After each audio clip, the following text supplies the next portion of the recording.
Okay. So yes. This is What's So Hard About Hard Choices by Ruth Chang out of the University of Oxford in the Erasmus Journal for Philosophy and Economics. And it's forthcoming. It looks like it's the summer edition. It doesn't even have page numbers yet. But as always, is what we do here. We read a paper, figure out if it's anything good, and then we review it at the end. And that'll go up on a website with the reviews, and you can hate me for it, as chat does. But like, this is what we're doing, and so as always, feel free to ask questions, and I'll try to explain it as best we do. And we're rating the paper, not my performance, although you can also rate my performance if you really want to. Here we go. Introduction. Sometimes we find ourselves with a choice that seems hard. We do not have most or sufficient reason to choose either of the options. Our reasons run out. Or with respect to what matters in the choice, neither option is better than the other, nor are they equally good. The options fail to be trichotomously related. What the hell? Trichotomous? A note on terminology is important for the regimenting of the general area of research. Many philosophers use the incommensurable to mean incomparable. So blah blah blah. They're using... Okay, so they're using some different stuff. Hard choice, like abandoning a shitty rating system. So like, okay, say I don't actually use the numbers for anything on the rating site. I just have all the reviews. And then people will do it. People will be like, well, how am I supposed to know what's good? And you're going to be like, well, you have to go look at the reviews or the other stuff. It's like, maybe. Vipers is like, that works? Okay. That's still a possibility. Like, I developed a numerical rating system because I think that's what people want. That may not be the best choice. Only use the vote yays, nays? No, that's lazy. Like, because it's just not good. I think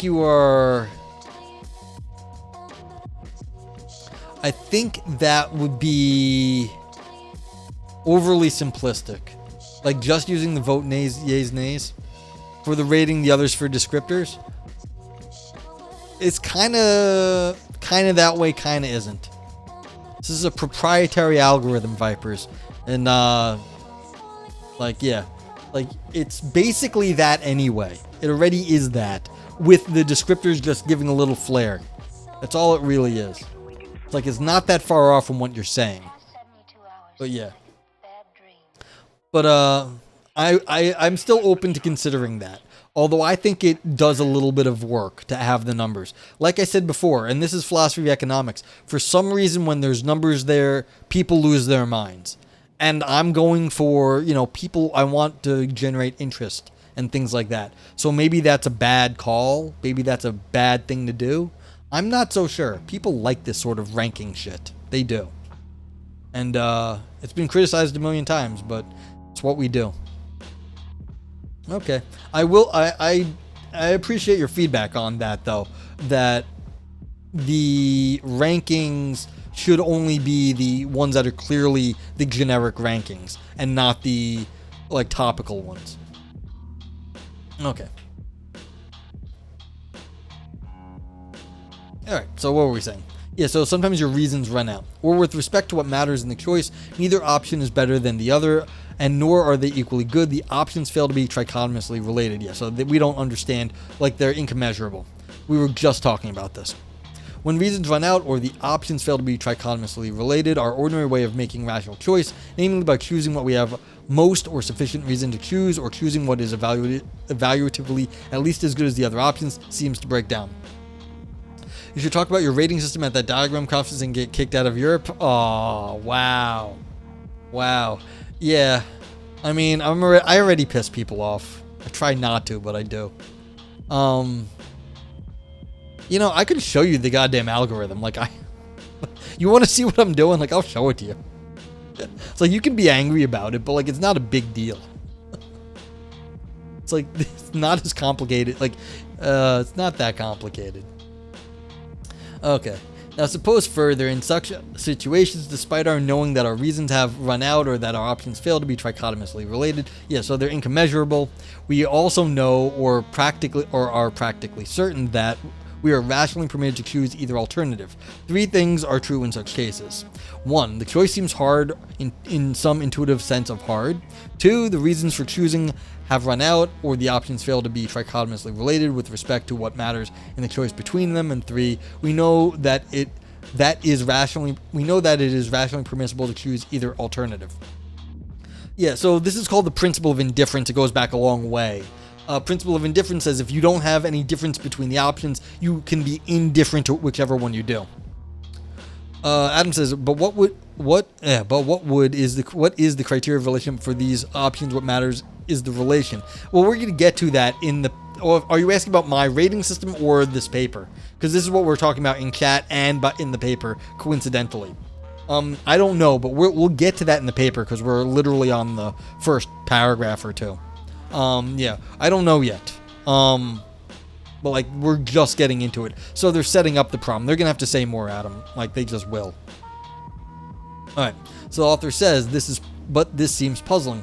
If we know that it is perfectly rational to choose either option, how can the choice nevertheless be intuitively hard? That's fair. So if like you're saying, well, you should be indifferent about whichever option you take, then why do you think some of the options are hard?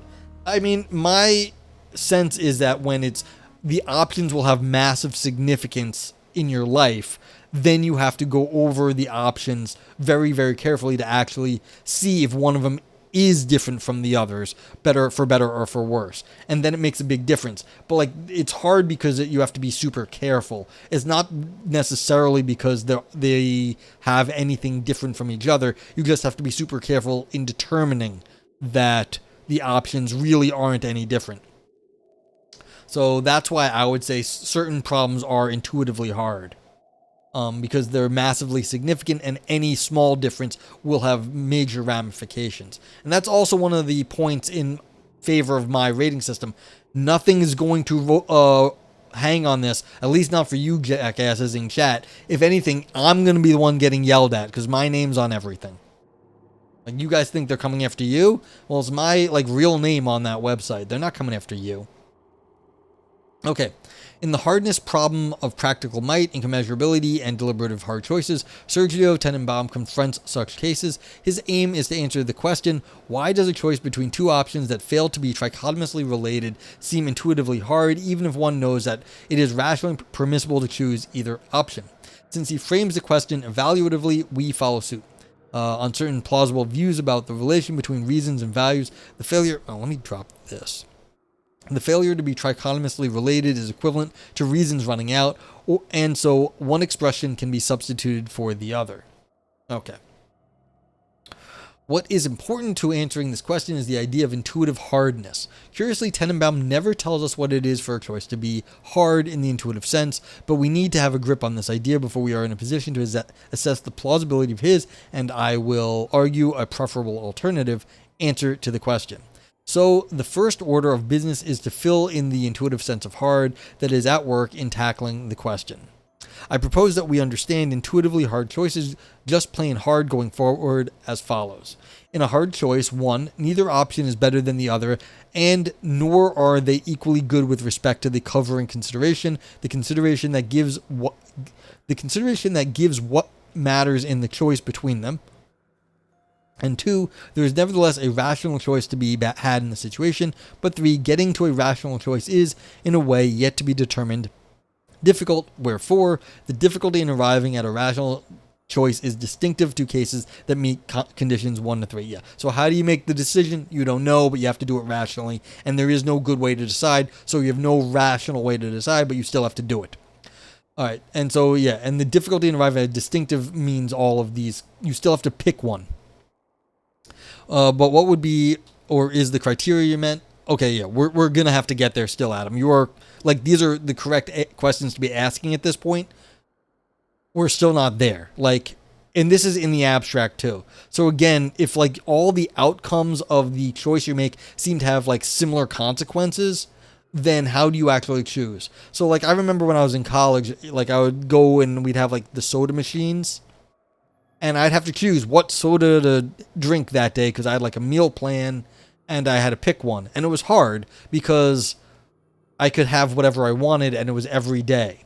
And so there was no easy way to be like, oh, I really want this day and something else the next, because we're all completely arbitrary. But like, what was the choice? Well, what did I feel like that day? What else was on the menu? Like, at that point I knew, but like, it was still hard because like I could switch up the food I was getting based on the soda I was drinking. It's like, it was really stupid, but it was actually one of the most difficult things I had during my day, because I had to actually choose for myself, as opposed to all the other things which were chosen for me by like the professors or whatever. Globus! How you doing, Globus? Red Hobbit, welcome in.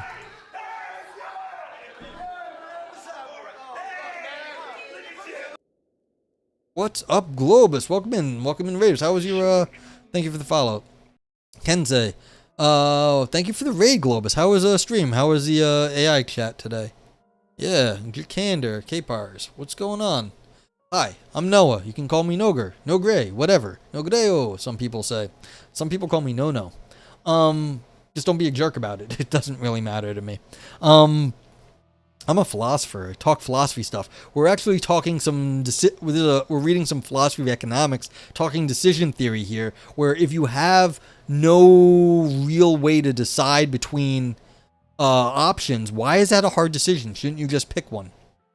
Oh, I need me to resolve the free will conundrum? Okay, I can tell you my position on free will.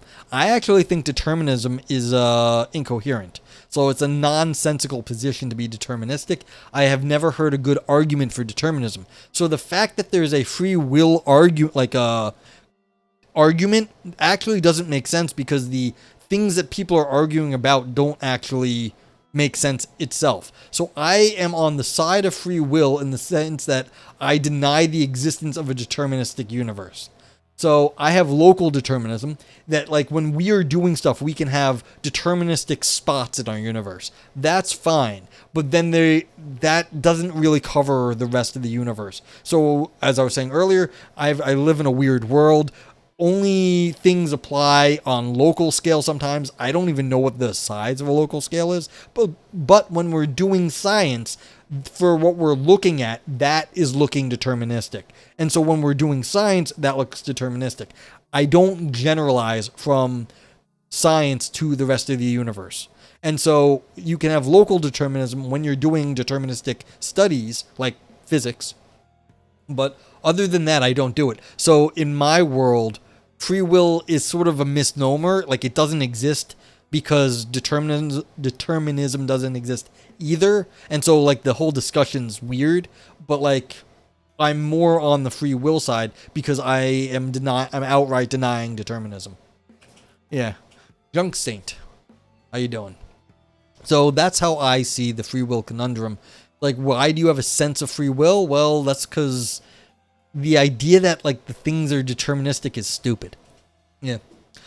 Kane says, oh boy, I wish I did not have to go to the store. This would be fun to dig into versus Sapolsky versus Kant versus Ayer. Yeah, we've got some Sapolsky fans here. I am not a Kantian. I just like Kant. I don't know what Ayer said about this stuff. Yeah. I mean, I know him for his philosophy of language. I don't know him for other things, unless you're talking about not A.J. Ayer or somebody else. So, yeah. But, yeah. So this is what I do. We read philosophy and we discuss it, and then we rate it at the end. I've been getting a lot of shit today for my my numerical ratings based on the rankings, but hey, that comes with the territory. No, AJ is correct? Okay. Cool. Yeah, I don't know what he said about this topic, though. But yeah, so what is it what we're talking about now is, what is it to have a hard choice where you seem to think all the options are pretty hard to distinguish, like the differences between them. Okay. And that's all this is. Alright, so yeah. So Tenenbaum should, I believe, accept this relatively neutral framework for hard choices in the intuitive sense. Yeah, so they're just like hard choices, whatever it is, sort of general. Well, I appreciate the lurk. Thank you, Jacander, for the lurk. Jacanator. Yeah. Okay. With the idea of hard choices in place, we need to ask whether the failure of trichotomous relatedness, so like where things are related but like incommensurable, which is what Tenenbaum says makes the choice seem hard, makes a choice in fact hard. Ooh, very topical to today's world. Yeah. So got lucky, I think, with this paper. Don't know if it's any good yet. We're only on the first like page or two, but still. Okay, so is incommensurability what makes things hard? The answer is no, and thus the seeming hardness of a choice when the options are not trichotomously related is not the right place to rest when trying to investigate what is so hard about hard choices. Instead, we must go deeper and ask what phenomenon holds the... Oh yeah, Globus, if you want to go take a break, whatever, you don't have to sit around and chat with me. But thank you again for the raid. But of course, you're welcome to stick around and chat. Okay, as it turns out, there are three rather different phenomena that are compatible with trichotomous unrelatedness, and in only one can the choice be hard in the intuitive sense outlined above. Marking and distinguishing the three phenomena is important because understanding what does hold of the options as opposed to what does not hold puts constraints on how we can go about explaining what is hard about hard choices. When options fail to be trichotomously related, there are three logical possibilities. First option, the options might be incomparable, that is, no positive relation holds between them with respect to the covering considerations. Okay, and so Adam, I think now we're getting into what actually it is to have the criteria. So if they're incomparable, then there's no positive relation holds between them with respect to the covering consideration. So they're like completely unrelated to like the overarching cares. If options cannot be compared, then it is widely thought rational choice between the options is off the table. Take a shot every time I say trichotomous. Please don't. You might die, because it seems like this is going to happen a lot in this paper. Thus, in a choice between incomparables, there is no point bringing to bear one's rational faculties in trying to determine what to do, since rational choice is precluded. Instead, the appropriate response in the face of incomparables is to plump, okay? That is, non-rationally select as opposed to rationally choose an option. Acting on a whim or impulse, or as Rosalind Hursthouse famously argued, throwing your malfunctioning computer against the wall in frustration are exercises in non-rational agency. Plumping is another. It is the non-rational selection of a non-rational going for an outside an outside option of the scope of rational agency. Yeah, so this is the just, throw it at the wall, flip a coin, see what sticks. That's not rational. It's just giving up on rational decision using some other method that you have no idea if it is good or bad just to use it. Okay. Since rational choice is precluded when options are incomparable, such cases are, by that fact, not hard. There is, of course, a degenerate sense in which a rational choice is possible between incomparable options. We could say that non-rational selection between them is permitted by rationality. In the same sense, we could say that brushing your teeth 3 times a day is permitted by the law. Everything outside the jurisdiction of a norm is permitted by it. Prince Storm, thank you for the raid. Welcome in. How you doing? Prince Storm Shot. I don't think I know you, but what's up? Shout out Prince. How are you? What's up? What were you up to today? If anyone who doesn't know me, hi, I'm Noah. Nogre. Whatever. Don't be a jerk about it. Read philosophy here. We chat some philosophy, and we're actually talking about hard decisions and ranking things and making decisions between stuff today. And so we're reading a paper like what is actually hard about hard choices. Thank you for the follow. What was it? Spiral. Yeah. We were up to some psychological horror. Good times.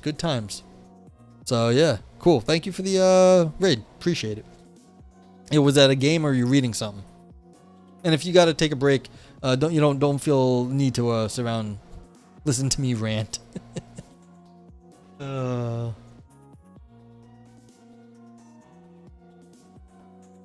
Okay. Yeah. So, okay, we could say that non-rational selection between them is permitted by... Oh, yeah, so, it has nothing to do with what you're allowed by the law. Everything outside the jurisdiction of a norm is permitted by it.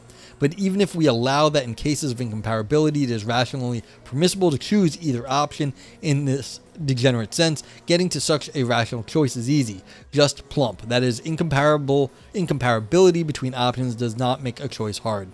It was a game. Ah, cool. Sounds fun. Yeah, there's a bunch of those. I watch some like horror streams every so often, and it's fun, to see the streamer react. And this is kind of a reaction stream too. You get to see my reactions when I read the philosophy. Went this way. Sorry. It's part of the fun things of streaming, seeing how people act to these things. Yeah. Okay. Second, it might be indeterminate or vague how the options relate with respect to the covering consideration. It could be indeterminate, for example, whether one is better than the other. If it is indeterminate whether one is better, in much the same way it might be indeterminate whether Jason Statham is balder than Will Smith, then rational resolution of the indeterminacy is a matter of picking among equally good or eligible sharpenings of the relevant concept or world. Thank you for the alert. Appreciate it. Be safe. Good luck. Don't get caught. Such sharpenings are equally good intrinsically, that is, on the basis how the options relate without regard to extrinsic factors that may favor some sharpenings over others. Yeah, so if it doesn't matter and it's vague, you just get to pick one of the options on how to choose between the vague things. So if like 3 hairs is bald versus 4 hairs is bald, you can just pick one. Okay, Har says, how much does it make sense to talk about rational options in a game that's non-finite with a goal predefined like chess? Well, with the options of like computer programs nowadays, you can compare it to like AlphaGo or whatever the going chess bot is. So there may not be the author is Oxford faculty. Oh, okay then. There may not be like an objective rating K-pars, but there may be a comparison to an expert rating. Like how far are you, what does like AlphaGo rank your moves by? And then you could say, well, it may not be completely rational because AlphaGo is not like chess is not a solved game by any means. But you can still say, what is it compared to the best we have? So Ruth Chang is a chair and professor of jurisprudence and a professor, fellow of University College. Before coming to Oxford, she was professor of philosophy at Rutgers. That is impressive. Like, that's not an easy pedigree to have. Like, Rutgers is one of the top philosophy programs in the United States, and she went to Oxford after that. That's really fancy. Did you hear about the jurisprudence fetishist? They got off on a technicality. As I say a lot in this channel, God damn it, Vipers. Like, just SMH your head.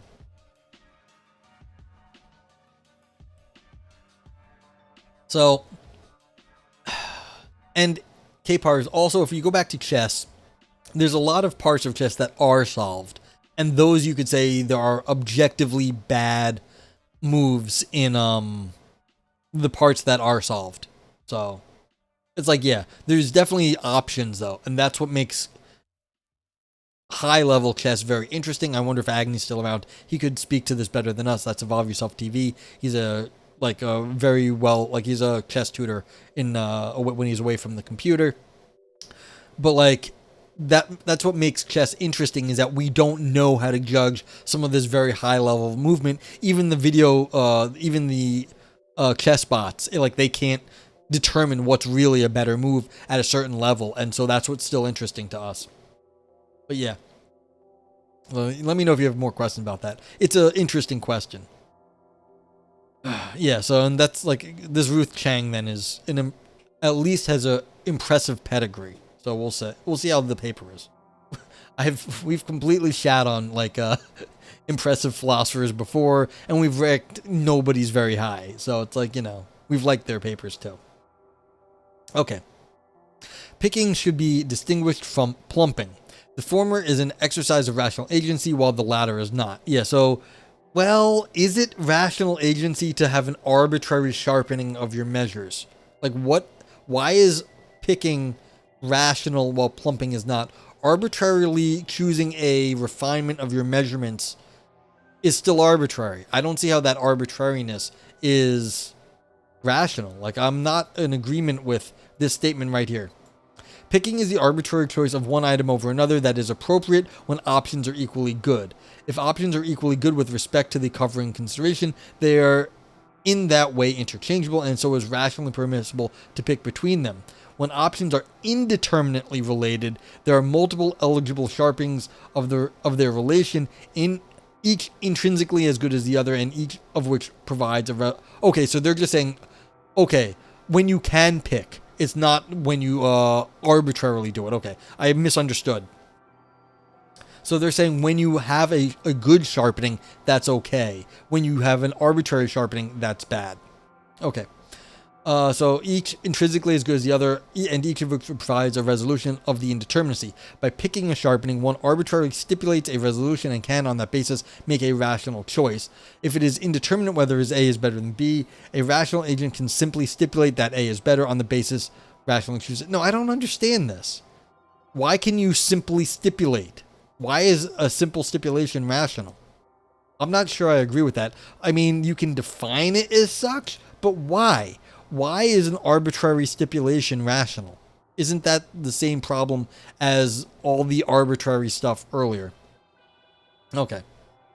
But indeterminacy does not make the choice hard in our intuitive sense. Although options fail to be trichotomously related and there is a rational choice to be had, getting to a rational choice is easy. Just stipulate a resolution and on that basis make a rational choice. Okay, yeah, so they're saying it doesn't really matter if you're calling this rational, because even just calling it rational isn't what we're actually talking about. So I disagree with their presentation, but like their point still stands. Okay, I just maybe it's just whatever. It doesn't really matter, my argument here, because they got to the same answer.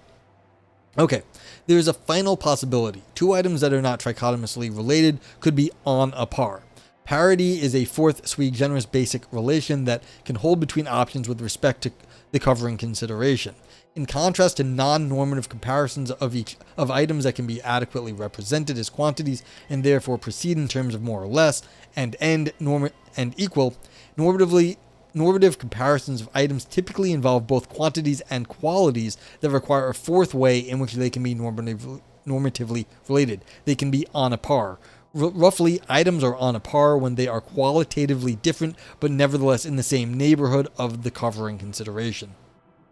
K-Par says, I mean, a big limiting factor with chessbots right now is the look ahead, which is how much memory to apply to thinking about longer pathways forward. The combinations grow really quickly to a point that it's not worth it for such a small likelihood of those paths being followed. In any case, yeah, if there's no ranking, it's fungible, swap them out as you want. Yeah. So this is the question, is why do we find this to be a difficult thing? If you think that everything is basically equal, it should be equal to just choose one, or you, as they just said, you make an arbitrary pick on some, like a sort of rational pick on some arbitrary measure that doesn't really have anything to do with the problem, but you're going to say, this is the way I'm going to go. And that's okay, but like, what is the interesting part in the choosing then? And I'm waiting for them to say that here. And like, this is like what looks like they're going into what, like this neighborhood talk. What is a neighborhood of your covering consideration? What is your overall neighborhood of what you want? And so what's that? All right, author says, crucially, a neighborhood of value or other normative element is not a trichotomously related hierarchical category such as excellent, very good, good, and so on, each of which represents an increasingly better or worse category of the covering consideration. So it's not. Keep that in mind. It's not this sort of hierarchical thing. Neighborhoods are essentially different from trichotomously related hierarchical categories. One neighborhood can be on a par with another. In short, neighborhoods afford non-hierarchical evaluation of packages of qualitative and quantitative features that determine the merits of something with respect to the covering consideration without forcing them into an artificially constructed, trichotomously related hierarchical categories that mimic the quantitative categories of more, less, and equal. So again, so you're saying, look, like, imagine our buddy Aris is moving, and he has a few different options of where to move in the new city that he got his job in. Some of them have good options in certain areas, other ones have different ones, and they're both on par, but none of them are exactly the same. They're both good neighborhoods. It makes sense. And there's no real way to say, well, this is like better than that one. It's just they're different. Okay. So far, we have seen that incomparability and indeterminacy fail to make choices hard in our intuitive sense. But what about parity? The grapes and navel are neighborhoods. I actually rank grapes as worse than navel gazing. In my, I put grapes and turd on the same level. Navel gazing isn't as bad. So No, Frank, that's not how I see it. I put navel gazing as less bad because you can have papers that are specific to certain areas in philosophy and they may be very navel gazy, but like that's okay. That's just part of the work to do sort of like work in that area. Grapes is you started off making a claim and then you didn't actually fulfill on the argument. Yeah, Frank, they can be on par, but they don't have to be. That's true. And so that's how I read it. Exactly, Vipers. That is just like my opinion, man. And that's what my opinion is. And that's how it's going to be, because that's my opinion. And this is my website. And these are my emotes. And I will tell you something. They were on par as of 3 hours ago. And literally right before stream, I changed it. Like, not 20 minutes before stream started, I changed it. So this paper proves Vipers wrong about everything. That is correct, Frank. Vipers is wrong about everything. No, Vipers is basically right about everything. I just don't feel as bad about it as Vipers does. Like, no, Vipers is actually 100% correct. I just don't feel bad. Oh. So far, we have seen that incomparability and indeterminacy fail to make choices hard in our intuitive sense. What about parity? If options for choice are on par, is the choice hard? As it turns out, being on par is the only phenomena underlying the failure of trichotomously relatedness that could make a choice hard. No, Flame Boxer, we are not. Man, there's more bots nowadays. This is getting annoying. Wasn't so bad a little while ago. Now it's getting bad again. Okay.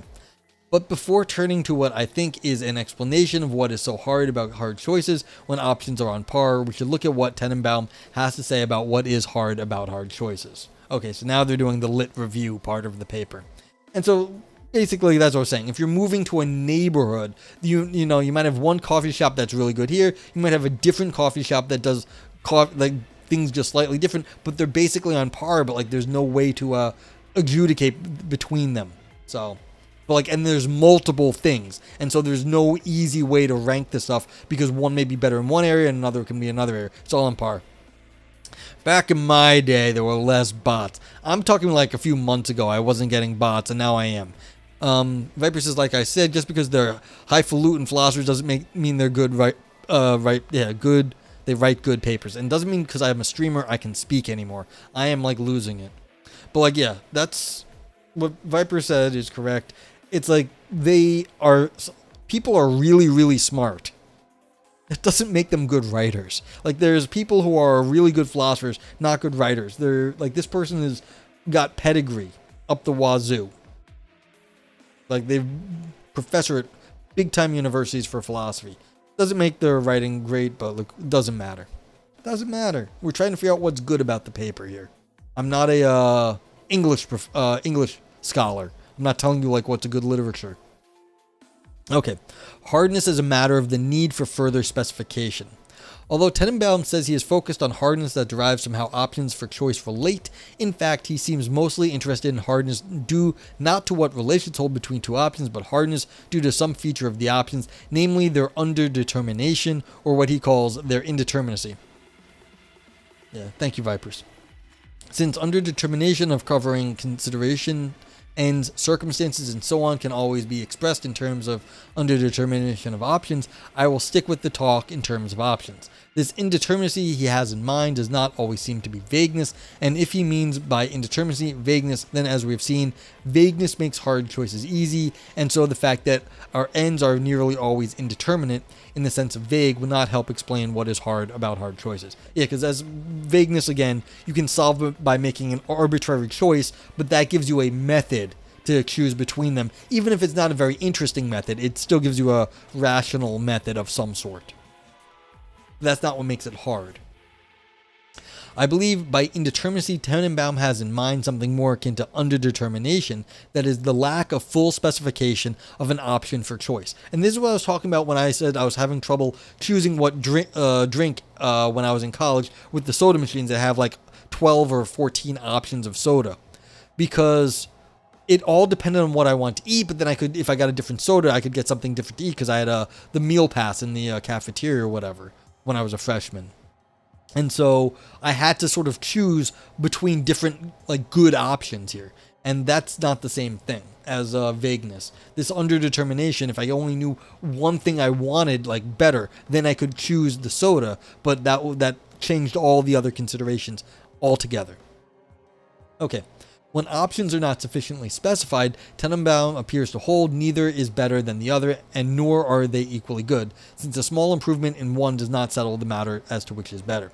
What counts as living a low-risk life? Does watching a 4-hour black and white indie film make for a better evening than watching a short Marvel flick followed by dinner with friends? What counts as having a good evening anyway? Should I retire now or retire later? Retiring now and retiring later are too underspecified for us to determine which we are justified in choosing. She did a TED Talk on hard choices, not TEDx, but full fat TED. Impressive. Like I said, her pedigree is near perfect in philosophy, going from Rutgers to Oxford. It's like, you don't get better. That's how you get a real TED Talk, not a TEDx. I mean, if you don't know, TEDx are locally organized one. The TED Talks, like without the X, for people who don't know, that's the main TED series. Okay.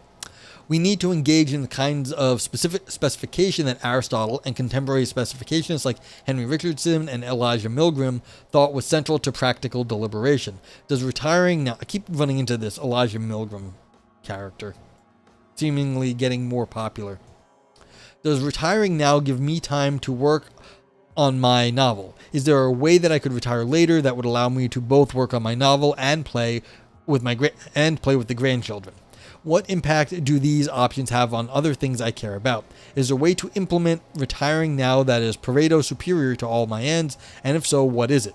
These are difficult deliberative questions whose answers require expenditure of both time and cognitive resources and make the choice deliberatively hard, which Tenenbaum glosses by its contrary, deliberatively easy cases that do not require much reflection and deliberation to arrive at the right choice.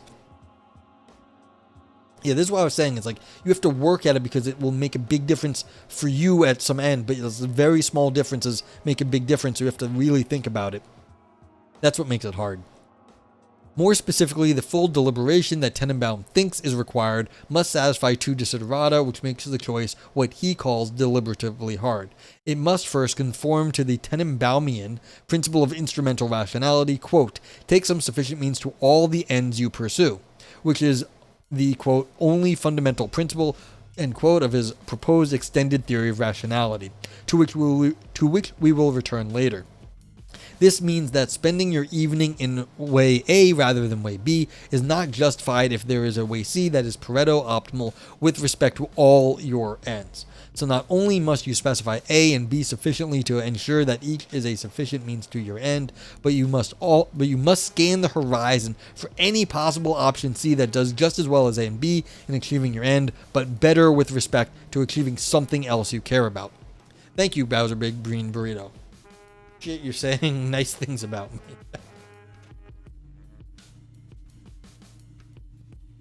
Difficult deliberation indeed. Moreover, Tenenbaum urges our rational choice must conform to the Kantian condition, the condition that we, quote, make the right choice for the right reasons, end quote, and it is hard deliberative work ascertaining which reasons are the right ones. I'm in danger. You're not in danger. You're in Twitch chat. Well, maybe that puts you in danger. In sum, according to Tenenbaum, when choices seem hard because they fail to be trichotomously related, even though we know that it is rationally permissible to choose either, the choice is nevertheless hard because there is difficult deliberation ahead, deliberation that we are required to undertake to ensure that a choice is in conformity with the Tenenbaumian principle of instrumental rationality and the Kantian condition. Here are 3 remarks about Tenenbaum's proposal. First, the idea of a well-formed choice situation might be helpful. A well-formed choice situation contains some limited set of circumstances, a finite small set of options for choice, and a covering consideration that gives what matters in the choice, where for the purpose of making the rational choice, each of these elements is, quote, fully determined, that is, not in need of further specifications. In a well-formed choice situation, a rational choice is relativized to the situation as is, even though there may be uncertainty and a whole host of unanswered questions about the elements of the choice. Choice situations that are well formed provide a stopping point for what could otherwise be a never-ending quest for further specifications of the elements of a choice. If you are wondering whether to take a pleasurable break from work by taking a walk in the park or reading a short novel, there are in principle an infinite number of ways you could further specify those options that would be relevant to what matters in the choice. A well-formed choice situation might leave open the questions about the direction of the wind, the pollen count, the probability of meeting your arch enemy, and so on, all of which might affect how well the options fare with respect to the covering consideration. Exactly how to demarcate well-formed choice situations from still inchoate ones in need of further specification before counting as well-formed is a substantive question about which philosophers have interesting things to say, such as when it is rational to stop gathering information about options and how they normatively relate. See other peoples. Okay. Tenenbaum himself allows that deliberation. Yeah, you still have to have deliberation must coming to an end somewhere, and I don't see where the. All right, see these people. Tenenbaum himself allows that deliberation must come to an end, and that no matter how much effort we put in specifying our ends, a great deal of indeterminacy will remain. End quote. But once we allow that deliberation about the elements of choice comes to an end in well-formed choice situations, we see that in such situations the choice can be hard. In short, if there are well-formed choice situations, discovering that some are hard forecloses the kind of further specification that Tenenbaum thinks is required in the face of hard choices and explains their hardness. Yeah, so if you have these situations that you can't really, like, they're all equal, then how do you deliberate over that? Okay. See, I'm just trying to see if there's anything, like, silly here, but it seems fine so far. Second, Tenenbaum claims not only that we are required to deliberate further in hard choices, but also that this deliberation is of the ordinary kind that led to our recognizes that the items were not trichotomously related in the first place. It seems that on Tenenbaum's view, it is specification all the way down. I doubt, however, that the rational response in intuitively hard choices is to carry on with business as usual. Indeed, thinking so might be thought to misunderstand the distinctiveness of hard choices. Indeed, to deny their existence altogether. Yeah, so if everything is just like to figure it out, then what makes one decision hard or the other, if it's all the same process? At the very least, an account of the hardness of hard choices should arguably allow that something different is permitted of a rational agent who faces a hard choice. We will examine a view that makes just such allowances in due course. Okay. Hey, Baraday, what's up? How you been, Baraday? Baraday is another philosophy streamer. He's a continentalist, which, you know, crazy people reading all the continental philosophy. But thanks for the alert. Appreciate it.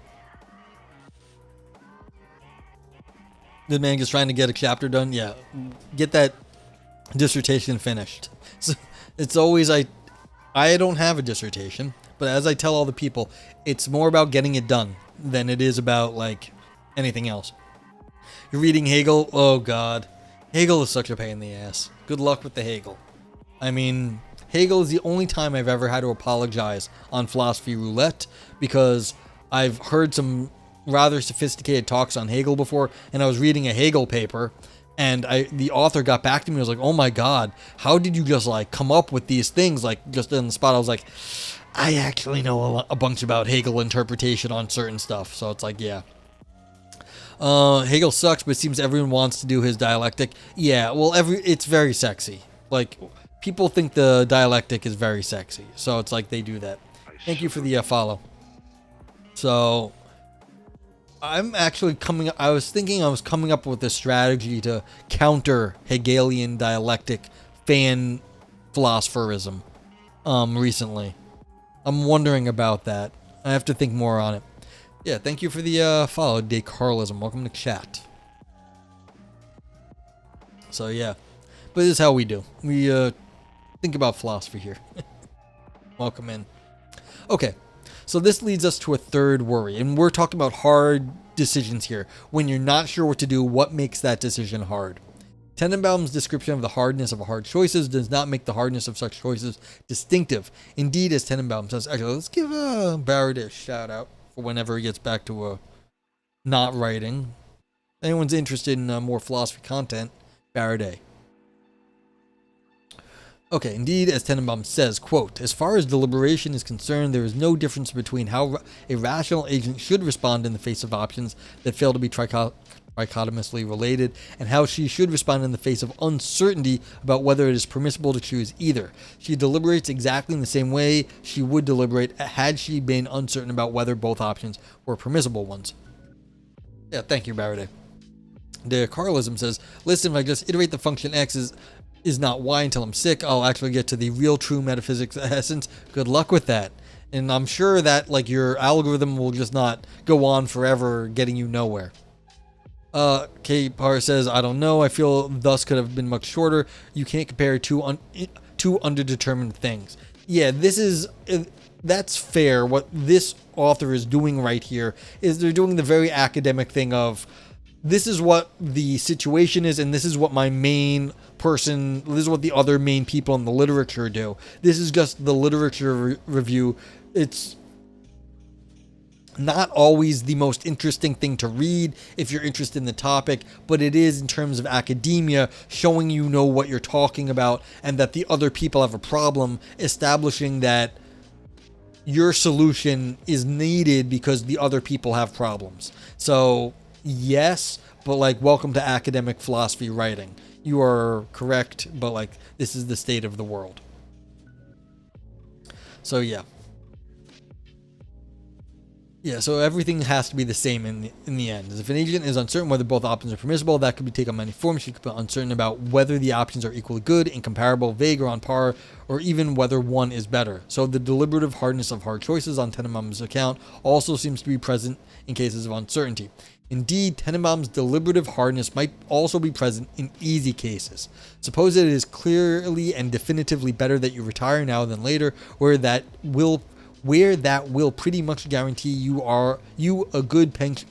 God, I hate the sentence. Where that will pretty much guarantee you a good pension and time to write your novel and play with your grandchildren. The choice is easy. But how are you going to implement the chosen option? Here is a question. What counts as now? If you retire today, you might miss out on some further option floated by your employer tomorrow, a possible specification of now that would be Pareto superior with respect to all your ends. It is deliberatively hard work hunting for Pareto superior sufficient means to all your ends at every turn in life, whether or not your options fail to be trichotomously related. The Tenenbaumian principle of instrumental rationality and the Kantian condition presumably operate as constraints on all rational choices, easy or hard, and it is unclear why conformity with those constraints is especially difficult when the options fail to be trichotomously related. Tenenbaum does not seem to provide an explanation of the hardness of hard choices that makes them distinctively hard. Decolorism, my favorite part is literally the shit flinging of this person said this and this is wrong. Well, welcome to academia, then you'll be very happy with me reading philosophy papers because that happens all the fucking time here. Yeah, so basically, this is not a bad point. If you have all these options and you say, oh, well, you have to deliberate about all of them, and then you make the choice, you also have to take into account the fact that you don't know everything in the world, and so maybe waiting till tomorrow will actually be helpful. Then what actually was the problem with the decisions that you were making? Like, you don't know if right now is better than like a second from now, or how much time you need to actually get more information. It's hard. So, technical problem, but you can see that like there is something to that. If easy problems are just as hard problems for the person, then they haven't described hard problems. You should have seen the earlier conversation. Yes, that's true. So Chang is going to introduce a hidden factor, time in the now. That's exactly it, Adam. Well, it's always that There's always some now, just like you're somewhere. You're always located at a some when. You're always located in time at a certain point. And so this is a background to all your philosophy, all your thinking. It happens at a certain time and place. So yes, they're introducing a hidden factor of time, but in some sense, that is philosophically justified. You're always at a particular time and place. So yeah. K-Par's 99% of decisions stop being considered before they're good. Yeah, it's hard to know this. But if you don't take this into consideration, then it's like, well, you haven't considered the time factor. And there's always there. Now always already happened. Yeah. Well, it depends. If some people think the now is kind of extended in philosophy too. So you have a slightly extended version of the now. There's like, it's not exactly a moment. You have a little bit of uncertainty. So, in that. I don't know if that's just the physics or if they actually think the now is extended farther, but like there might be a little bit. Yeah, exactly. The now. Yeah, smeared out now. So it's hard. You can also imagine that like an infinitely small time slice is physically impossible. Like you just get down to like quantum uncertainties at a certain point. So there just isn't a instantaneous now because that would be infinitely like precise. Yeah. Hardness as a matter of making something normatively true. Okay, so this is interesting. We've gone into the normative realm all of a sudden. Was not expecting that. Okay. We argued earlier that when options for choice fail to be trichotomously related, there is only one underlying possibility, parity, that allows for the choice between them to be hard. Is there an explanation for the hardness of hard choices when the options are on a par? In other work, I have argued that if options are on a par, choosing either is rationally permissible. I have also argued that there is a distinctive response available to a rational agent in such cases. I now want to suggest that this distinctive response is what explains what is so hard about hard choices. Rational agents have the normative power to commit to some feature of an option that, as a logical matter, counts in favor of choosing the option with respect to the covering consideration. Okay, this is interesting. Because before they said when you had something that was vague, you could just like arbitrarily pick an option that would like pick between things in the world. Now you're picking something normative, like in the metaphysical space that you're going to choose. That's what the author is going to say, or it seems like it. So you're making a metaphysical choice about what's good in the world. Not that there's an arbitrary thing between like what counts as bald, how many hairs you have in your head, but an arbitrary choice about what's good in the world. Yeah. Commitment is not a mental state, but a volitional activity of putting your very self behind something. Yeah, so this is exactly. You're going to have to commit to something being the way that you want the world to be.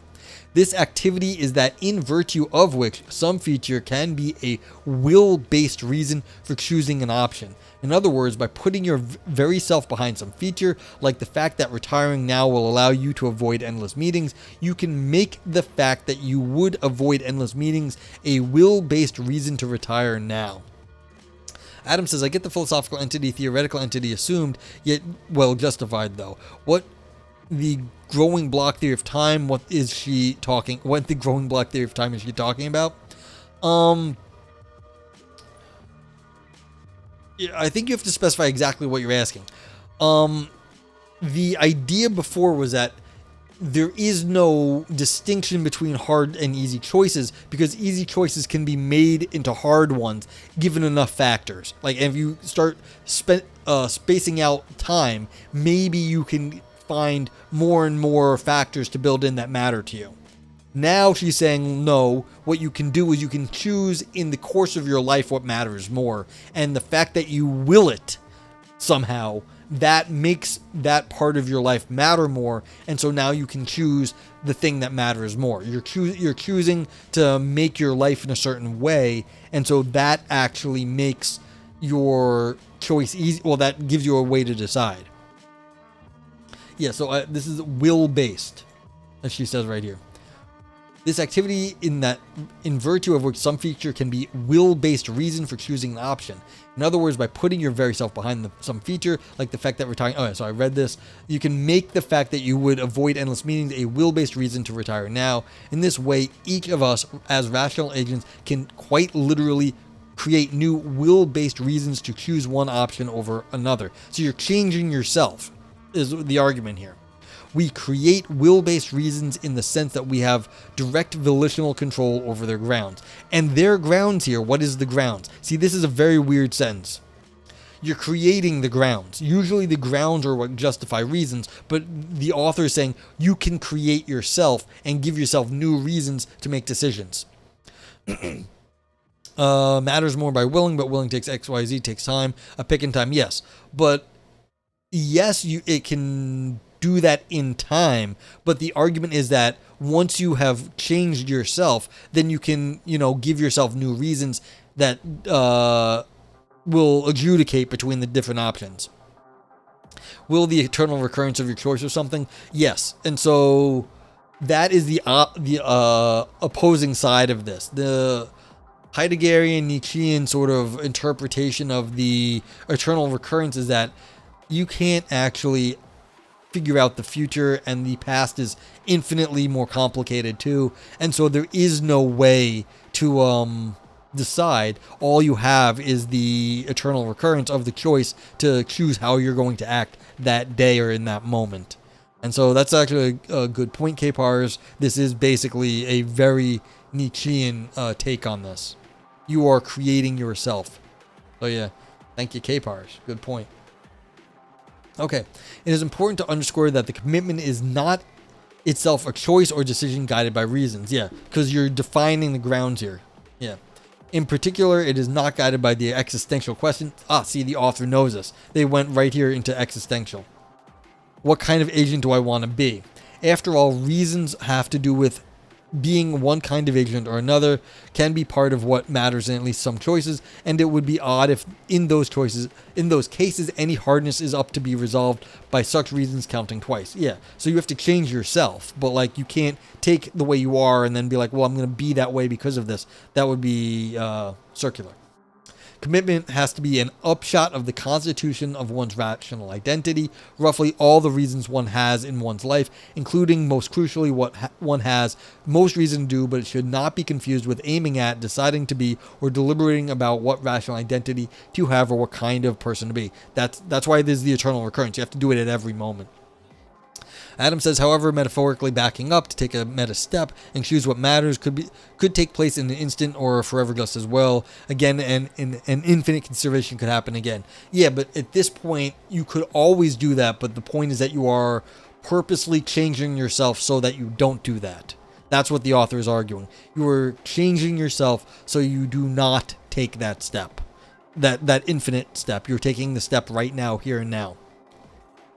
That question, as they say, the question of who to be is one of the question of human life in which human commitment can figure. Yeah, so you have to choose what you're going to do right now in your life. It's the eternal return. When options are on a par, standing behind something through making a commitment is not the only appropriate rational response. It is also rational for the agent to drift into one of the options, that is to choose it for a reason, but without standing behind it or any of its features. Because drifting is choosing an option for a reason, specifically for one or more of the reasons that support it, it is not plumping. Yeah, so if you just sort of let yourself do stuff, you're not plumping, but you are sort of giving up the rational choice to something else. And because it is choosing an option that is qualitatively different from the other option and not interchangeable with it, it is not picking. Yeah, no. You're sort of giving it up to your body, which is interesting. When a rational agent exercises her rational agency by drifting in a hard choice, she does not create any reasons or values for herself. She simply chooses one of the options for any of the reasons that make it meritorious with respect to the covering consideration. But like committing, drifting has upshots for the agent's rational identity. Yeah. So if you just let yourself drift into something, you're saying, well, my body, my life decided for me, which isn't the worst. By drifting in the face of choice between options that are on par, an agent shapes the reasons she has in her life. She leaves the options on a par. She could have committed to some feature of one of them and created new reasons for herself, but she did not. So she constitutes her rational identity by letting her reasons be. Yeah, so I guess it's just letting things fall what they may, but that also is a choice about how you are, that you in that moment let things fall. The normative power we have to commit to something and endow it with normativity is a rational freedom we have in both hard and easy choices. Yeah, and so actually the question Globus had, what is the choice in your life? It's how do you actually decide hard things? This is an answer to what is free will here, is choosing what reasons you are using to make, not the reasons to choosing what kind of person you're going to be such that you get to make decisions. So it's a choice in life. That's the existential answer, not the saying what reasons do I have, but what kind of person do I want to live like, and then I have reasons. Okay, but the exercise of this power is distinctively hard in hard choices, because only by committing to an option in a hard choice can we make it true that we have most reason to choose one option over another. We cannot do this in any kind of choice situation, in any other kind of choice situation. Yeah, so you have to choose what kind of life you want to live. Putting your rational agency behind something so that it might now be true that you have the most reason to do one thing rather than another is an exercise of rational agency that is volitionally hard. Yeah, so this is a question. Can you actually force yourself to believe anything? Like, can you? And this is a question in philosophy. Can you make yourself a certain way? And the author here clearly is saying you can, but it's not easy. This is not the hardness of gearing yourself up to do what you know you have most reason to do, as in what you would otherwise be a creative action. Yeah. The hardness of getting your will to match your judgment that you really ought not to have another slice of chocolate cake. The volitional hardness involved in commitment in a hard choice is deeper. It is the difficulty of getting your very self to take one normative direction rather than another when the usual resources of rational agency, reasons or values, do not instruct you in the matter. It is the difficulty of being the author of your own life, of forging one path through life rather than another, of taking charge and creating values for yourself in the face of an open sea of reasons and values. Very Nietzschean, as we were saying, like all this Nietzsche stuff. I'm still patiently awaiting the section entitled Fuck It, We Ball. Well, they kind of did that, to tell you the truth. They kind of did that up here with the, what was it? Drifting. When you can just drift and you just choose it, like you just do whatever, drifting in the face of choice. That's kind of the fuck it part. It's just like, it don't fucking matter, really. Because you're choosing to do that. I mean, even further with a bit of Camus, that drifting. Okay, I don't know the Camus there. Yeah. Adam says, sounds like Eastern philosophy, repacked, go with the flow, drift. Yeah, like do the way, the Tao, just follow the world. That's fair. That's fair too. Yeah, and I guess you're getting that also with this open sea, like a drift in the open sea. So that's like the way you follow the water kind of sense. You follow the flow. Yeah. What is distinctively hard about hard choices then is the volitional difficulty of making it true that you have the most reason to live your life like this rather than like that. It is a difficulty we face in hard choices and only in hard choices. K-Par says, in The Stranger, the protagonist is just kind of drifts in life, shoots someone on a beach, whatever the sun was in my eyes. Yeah, that's fair. But again, that makes like an existential choice in that too. Yeah, that they are going to kill someone because it was hot out. That's a weird way to be. Yeah. Okay, we can now see how the parody view ticks all the boxes of our intuitive gloss of hard choices. According to this view, in hard choices, the options 1 fail to be trichotomously related, they are on a par. 2, there is a rational choice to be had, and yet 3, getting to a rational choice is difficult. The agent faces the volitional difficulty of committing to something and thereby making it true that she has the most reason to do one thing rather than another. Finally, this volitional difficulty is something she faces only in hard choices. 4, it is a distinctive difficulty. Yeah, so it's like, fuck it, we just play. And like, that's what it is. It's like, this is just what we do because this is how we are. And this is how we're going to be. Note that the parity view also satisfies the Kantian condition. You choose A over B for the right reasons, namely either the will-based reason that you create through your commitment, or if you drift, one of the reasons that any account would recognize as a right reason, namely a reason that supports choosing A when A and B are on par. Yeah, so this is the fuck it, we're just playing. But the parity view does not conform to the Tenenbaumian principle of instrumental rationality. It can conform to a close cousin, what we might call the ordinary principle of instrumental rationality. According to this more humdrum principle, you have a pro tanto reason to take a sufficient means to your ends in a well-formed choice situation. You do not have to keep track of all your ends, but just what matters in each well-formed choice situation as you come to be in it. Yeah, you don't have to go over your whole life because you are choosing your life as you go, so you don't have to see everything. The time does not matter because you are choosing in that moment for what your life is. You think your life will be right now. So again, eternal return.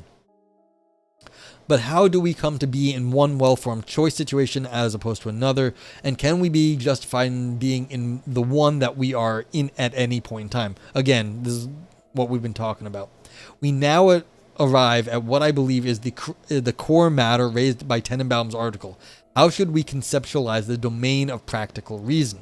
Underlying Tenenbaum's approach to explaining the hardness of hard choices is a conception of practical rationality, in which the basic elements of rationality are not the usual mental states like preference, desires, or intentions, often thought to be the result of practical reason, but temporally extended plans, aims, options, and so on.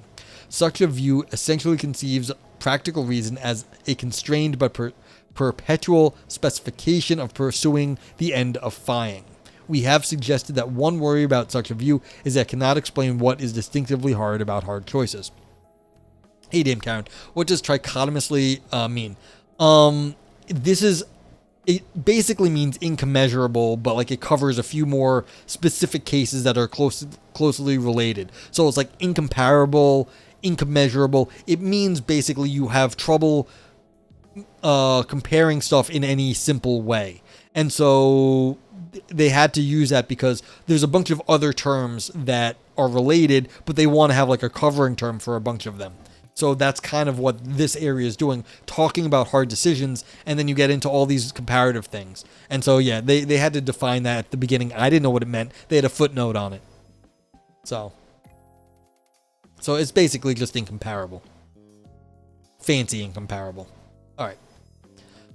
Okay, but Tenenbaum's view offers us an important insight. There is more to practical reason than making rational choices in well-formed choice situations. And you see, look at this nice thing that they're doing. They're giving this person credit. They said they were wrong, but they made us think in this cool way. So, like, this is very politically nice. This is a very, they didn't have the full story, but look at the cool topic that they raised. So, yeah. If you're writing philosophy, this is not the worst thing to do. You don't just shit on the other person. You say, look, they got us going in the right direction. Something to consider for any philosophy writers out there. You might want to just shit on your enemies. There's no need to shit on them. You want to use them to your ends, and this is a way to use them to your ends. Okay. So Tenenbaum's view offers us an important insight. There is more to practical reason than making rational choices in well-formed choice situations. We might think of a well-formed choice situation as islands dotting what would otherwise be an incessantly churning sea of values, reasons, capacities, and circumstances, elements of practical reason that call out for structuring and organization by rational agents. Don't shit on people that chat. Do it. Yeah, well, that's the other thing you get to do. Don't do it yourself. As the notorious B.I.G. says, don't hold the guns yourself. You've got people that hold the guns for you. All right? Don't be resentful, but joyous rather. Well, maybe decarlism, maybe. But yes, that's exactly right. If there's dirty work to be had, you keep your hands clean if you can. Okay. Well-formed choice situations can be the result of such structuring work. They are sufficiently specified safe harbors in which rational agents can make choices that shape their lives. Yeah, so this is they're giving the other person credit, and then they're saying, but you do what I say in the end. This is the conclusion anyway. Much of rational life is getting from one island to the next, and it is an open question in the philosophy of practical reason how we do and should do so. Tenenbaum's account provides a helpful way forward. By specifying our temporally extended ends through deliberation constrained by certain principles, we move ourselves towards a certain series of well-formed choice situations over others. In some of these well-formed choice situations, the choices will be hard, but we should not mistake the specification that occurs in the interstices of well-formed choice situations as what is hard about the hard choices. What is hard about hard choices is that they present us with the opportunity to make it true that we have have most reason to do one thing rather than another, and making ourselves into creatures who have most reason to live one way rather than another without guidance of reasons is distinctively hard. Okay. Yeah, Ruth Chang is the chair of jurisprudence at Oxford University. That's a holy fuck level of impressive chair of like philosophy and academia. But anyway, here's what we do. Viper's complaints notwithstanding right now. We rate the paper. Not me, the paper. What's my favorite choice in the hard problem of consciousness? Or is it calling a hard problem begging the question? No, I mean, like I said, I don't have a problem with any of this because I deny determinism. So all of these things don't really make sense to me. And I really have to stay away from mind because I just can't, like, it just doesn't make sense. Like, K-Pars, this is one of these I'm not going to bother with. I just don't find the discussion interesting at this point. So it's like I don't actually have the... I just don't talk about it because I just don't know what to do at this point. It's not even that I hate it. It's just like I don't even know what to do with the hard problem of consciousness. But like I said, I deny determinism, so it's less of a problem for me also. Anyway, if you thought this was a fun paper, brain dance. You give it a brain dance, it gave you fun ideas. Nog grapes for big claims that shriveled up. Navel, if it was navel gazing only for academics. Thank you, K-Pars. You gave it a vote yay, which is a general thumbs up, and navel gazing because it's only for academics. Fine. Ouroboros for deep ancient ideas. Nog scream for existential or artistic drama. Nog turd for all style no substance, still poop underneath. And Nog knife slicing and dicing arguments. I also have the global vote yay as K-Pars used. Vote nay for just generic thumbs up, thumbs down, and then my also vote meh for very meh paper. And everyone in chat you're welcome to rate the emotes if you can't see them in chat or you can't type them. They're better TTV emotes, and feel free to use them. Or if you can't see them, you'll see them in chat below. But like you can install the extension if you just want the free emotes. Thank you to Carlism. What am I gonna do? I don't know if this got any deep ancient ideas, but it definitely hit the existential. This is definitely hitting some existential vibes. So it's going to get a scream out of me. Yeah. So Adam said it not for them. It was a turd and a grape. So it made big claims that they didn't think actually panned out. And a turd, they said, looked good, but wasn't really, didn't even actually measure up in the end. Okay. Yeah, and everyone, again, this is your opinion. This is not like... These are not the objective rankings of all philosophy of all time. Viper's got a this is fine emote, but like again, you can only, if you want your rankings to count, you have to use these because I can't use other people's emotes on my website. These are all my emotes, so. And what am I gonna do? Vipers is protesting probably. Yeah, I'm gonna give it a scream. Nog scream. I'm gonna give it 2 screams because it straight up hit the existential themes. One of the better ones you've seen. Yeah, I agree. This one was maybe not like it was well argued. I felt like Adam didn't like it. That's fair, but I thought they, basically this wasn't me just being like, geez, I don't know what this means, or like I don't like this part. There was one thing I didn't like, but like it turned out to have the same result as what I was saying. So that's just a choice in like strategy and arguing. That wasn't a problem. Glad to have found this place. Cool. Thank you for coming in. I'm gonna give it a vote yay. So again, and you can double up your emote. So if you think it was really good, you can give it a bunch of yays. And that will matter. I'm gonna give it brain dance too. Yep, this is one of the better papers. Y'all have no idea how bad they can get. Still not voting though. Well, like I said, Vipers, if you want to just use the global vote yay and vote nay, that will just be thumbs up and thumbs down. Basically, that will matter. So, Vipers is protesting. Yeah. Like, feel free to just do that. Let's see, do I think it has anything else? I mean, a vote yay and 2 existentials is actually a pretty good rating. Like, could give it a navel gazing too. But anyway, So anyone else is here? Vipers? Fine. Yeah, there we go. Suckered you into it. Ha ha ha. Yeah, so... I also... Maybe I should... fair. Yeah, K-Pars, yeah. See, I'm talking people into things now. Don't always listen to me. Make decisions for yourself. Make decisions on who you want to be and the kind of life you want to live, and then choose the emotes to rate philosophy with. And yeah, that the AI paper was just god awful horrible. Yeah. I was gonna say something I forgot. Oh well. You read the meaning on the screen. Well, that's the whole point. That is the whole point. Like, I don't know if this has like deep ancient ideas in it, like deep ideas. It kind of has some, but like it's more screamy to me. I guess I could give it like a nog knife. This was kind of analytic too, but like, I don't know. Did it really use any, was it fancy arguing? I don't know if this was that fancy. I think this was actually very sophisticated, but they didn't do too much of the fancy pants stuff.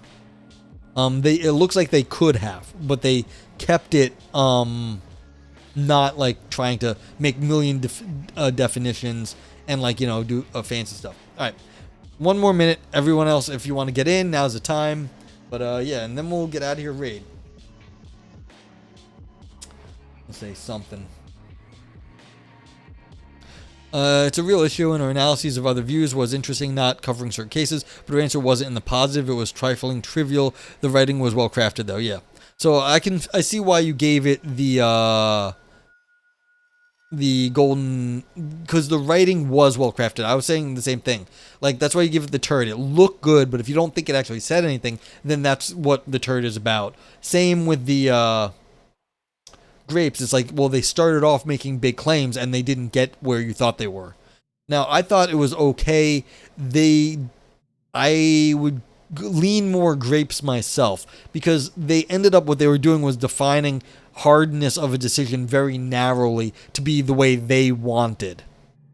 That's fair. Like, maybe what they're describing as hardness is fine, but that's not really the general way we see it. They've just defined it this way. So I can see where you're coming from. On the other hand, I don't think it was that bad of a paper. I thought like they actually have a point where you do have this existential choice on what you want to be, and if you decide you want to be different, then maybe your reasons will change along with how you are. And that's okay for me.